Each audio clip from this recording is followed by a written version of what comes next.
Thanks, Elaine. Japan says it will not revise a landmark 1993 apology made to women who were forced to work in military brothels during World War II, but it will continue researching the subject. The Kono statement marks the first time that the government acknowledged Japan's imperial military was involved in recruiting women for sex. Tens of thousands of women were forced to provide, quote, comfort to Japanese troops. Earlier, I spoke to U.S. Congressman Mike Honda, who sponsored a bill that demanded Japan apologize. I asked him why he thought this was important after all this time. I think that this is not about the Japanese people, it's about the government and its leadership.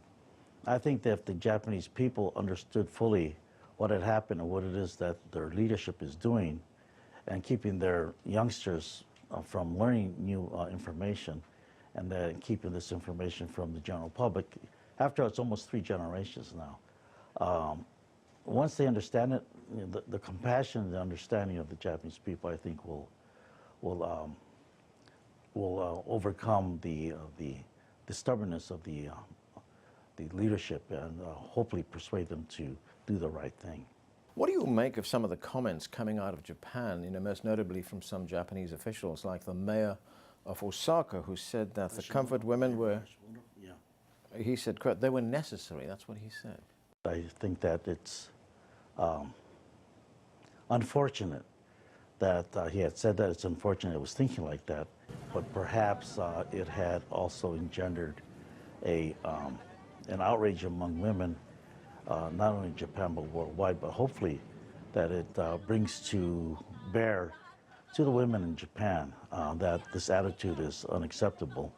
And it was an attitude like this that had allowed the military to have a system of sexual slavery, kidnapping girls and putting them into sexual servitude. The United States has been involved for some time. In 2007, a House resolution was passed, Resolution 121. What does that resolution do?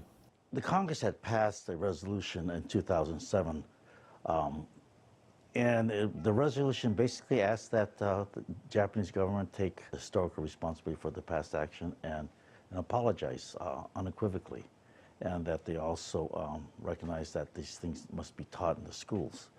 It's not the first time that the federal government was asked to do this.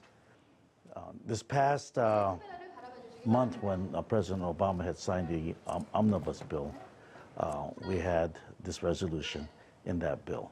And so now it's in the State Department lap right now, and we're going to be working with them and expect them to move forward on that and follow through with the recommendation.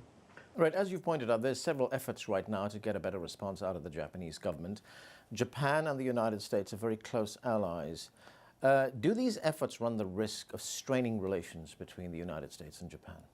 No, I have differences of opinion with my best friends. And for Japan to become a democratic country and to be mature, they need to recognize certain things of their past and acknowledge it. And so in a democracy that's mature and growing, recognizes their past mistakes and acknowledges it and tries to correct it for the future generations.